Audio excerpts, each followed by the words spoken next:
Alright, so today we're going to talk about plate tectonics and just kind of the movement that happens on the surface of the Earth.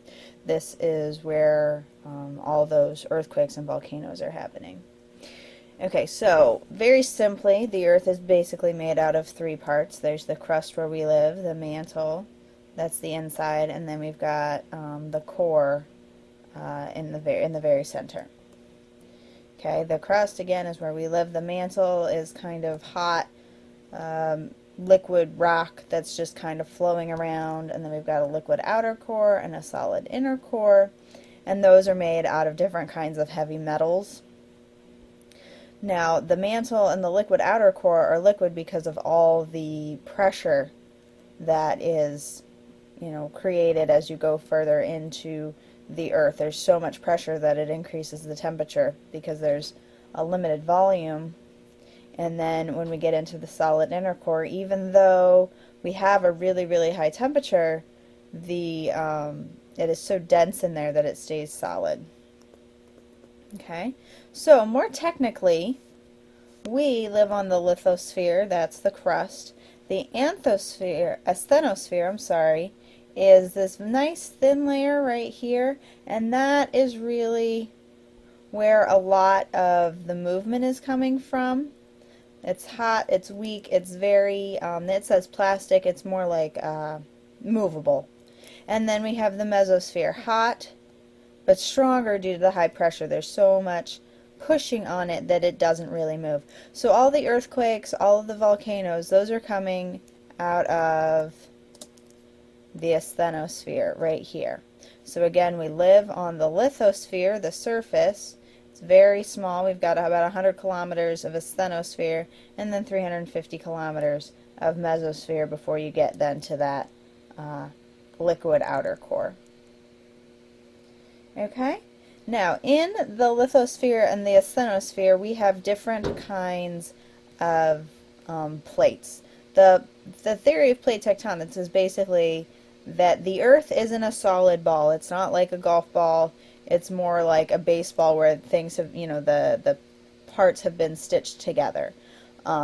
However, not exactly like a baseball because in the Earth, those parts are moving, and they're moving in different ways.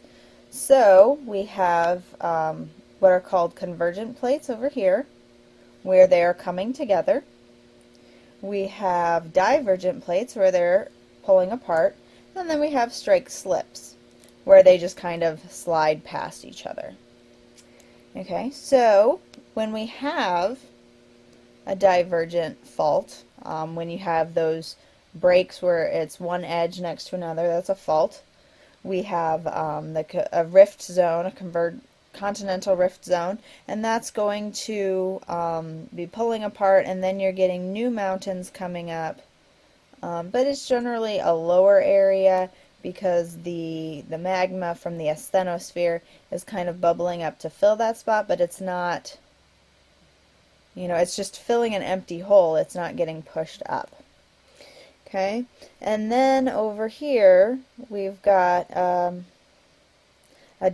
convergent plate, and what happens at a convergent plate is that one of the plates is going to be heavier than the other. One is going to be more dense, and the one that's going to be more dense is going to end up slipping below the one that's less dense.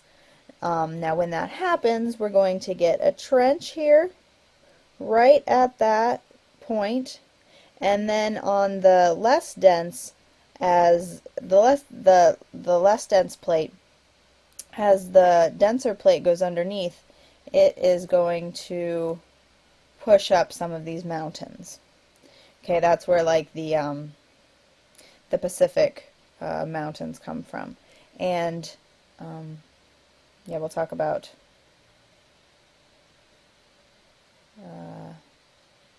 volcanoes and things in a minute. But yeah, like I believe they have the Sierra Madres up in the Pacific Northwest, or like the Andes over in South America. That's where those are coming from.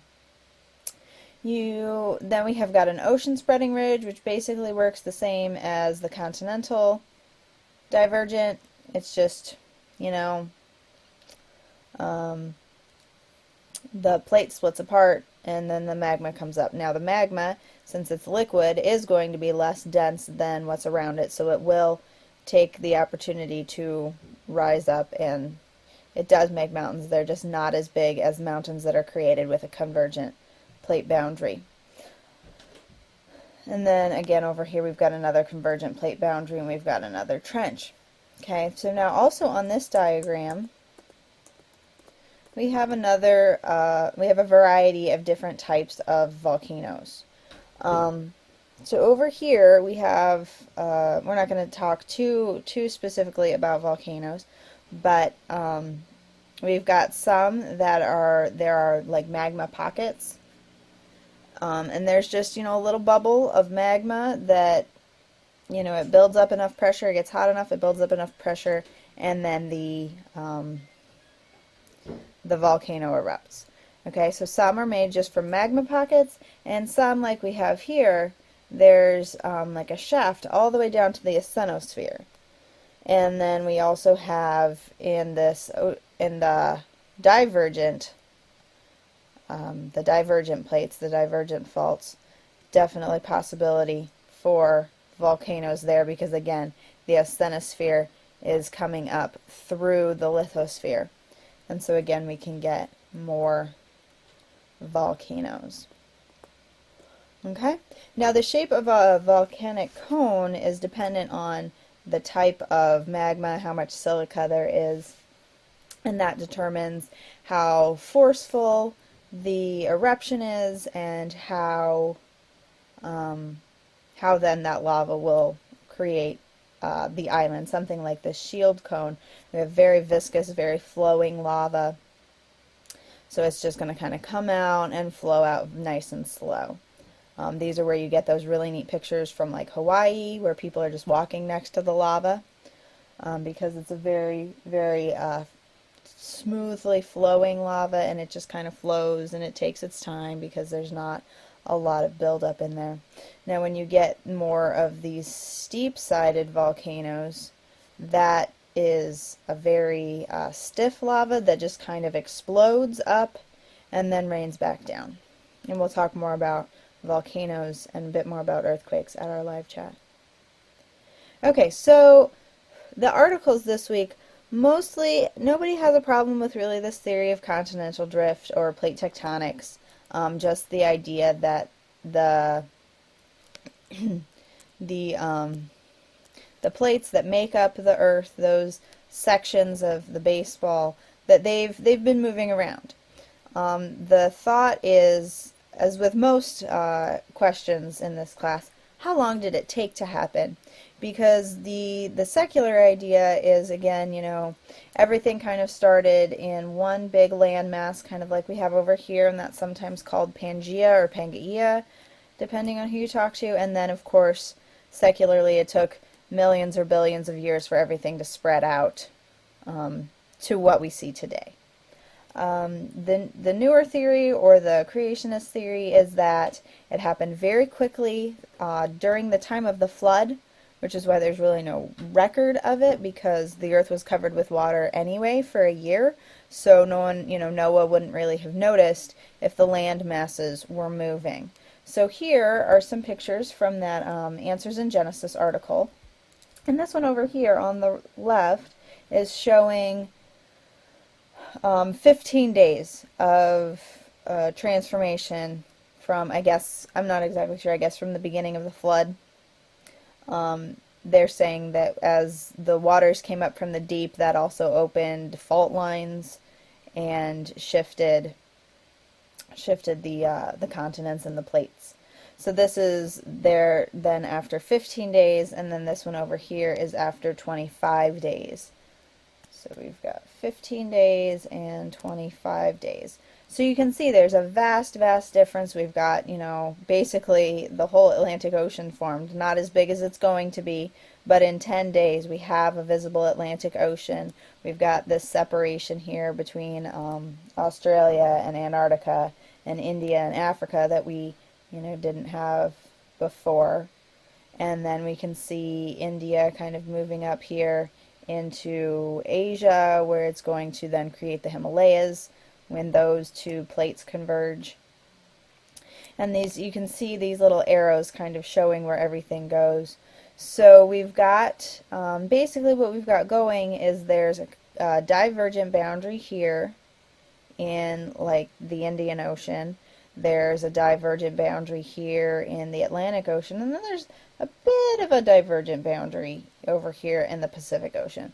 But mostly around the Pacific Ocean, again, we've got this nice convergent fault right there that gives us all those nice mountains, the Rocky Mountains, the Andes, all of those, and then we've got another divergent fault over here somewhere.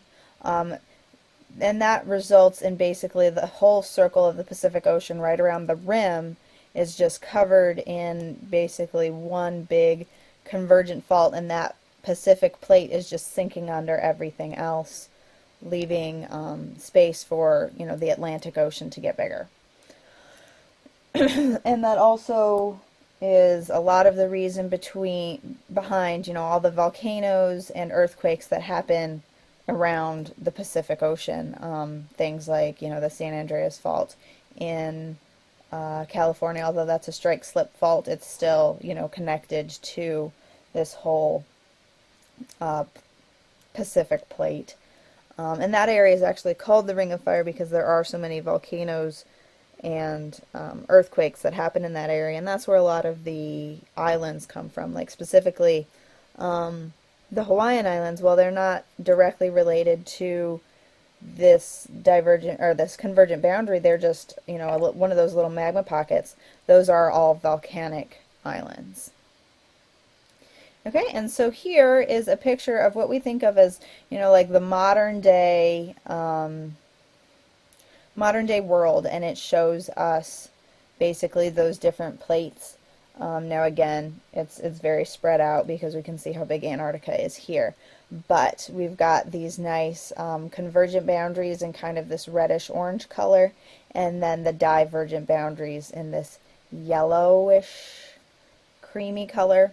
So you can kind of see where things are going. Now, it is, you know, interesting to keep in mind, you know, if the world were just kind of moving along at its own pace. Now, you know, we are still getting activity along all these divergent and convergent faults. The plates are moving about, you know, 1 to 4 inches a year. So that's not too noticeable. It's not going to change things too much, certainly not within our lifetime. But, you know, things are moving, although not very rapidly.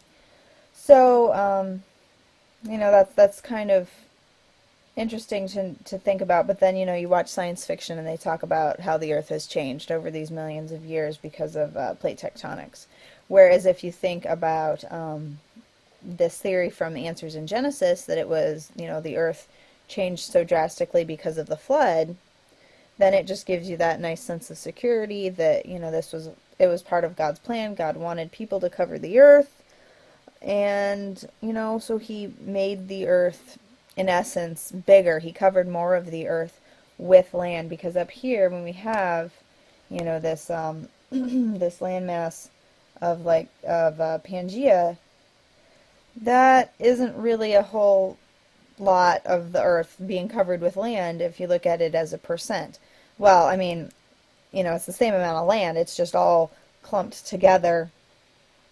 And then when you get to our modern day map, everything is a lot more spread out. Again, it's the same amount of land, it's just more spread out, and that definitely would help in God's plan to, you know, his decree to Noah of be fruitful, multiply, and fill the earth.